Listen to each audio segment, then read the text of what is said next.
It's Miss Silva. I wanted to show you a fun experiment you can do at home.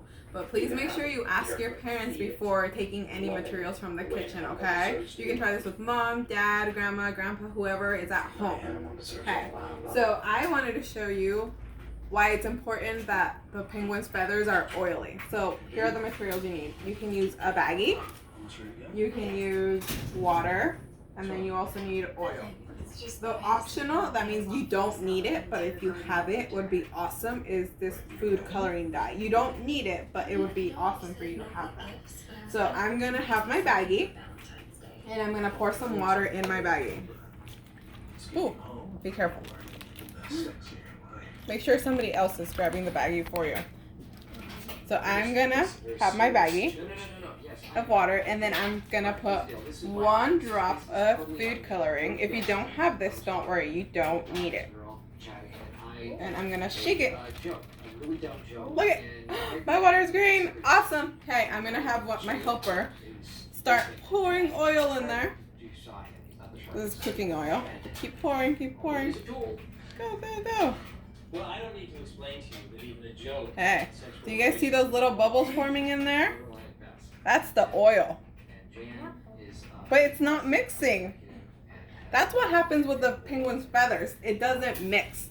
The oil in the penguin's feathers help the water not get in.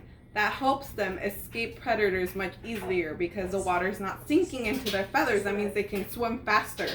The oil is up here. All this layer, and then this is the water. So the water can't get into the penguin's feathers. So I'm gonna close this because I don't want this to fall. But I'm gonna have my helper hold it for me. I also have other examples. So I actually tried it in a cup. So if you don't want to use a Ziploc bag, you can use a cup. I also put water and then 1 drop of food dye, and then here's the oil. And even if I shake it or stir it, I'm gonna shake it and stir it. See that? The oil goes back up because it can't mix, because the water molecules, those are all the particles, are not letting the oil go through. So the oil goes back up. So as much as I try and mix, the oil goes back up. And then I also made another experiment on this piece of paper. So I got a Q-tip and rubbed oil on this half, but not on this half.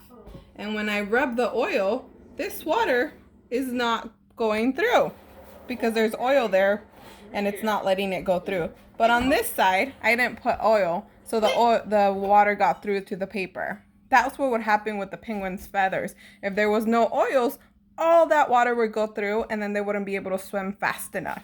But on this side, the oil is helping the water not go through.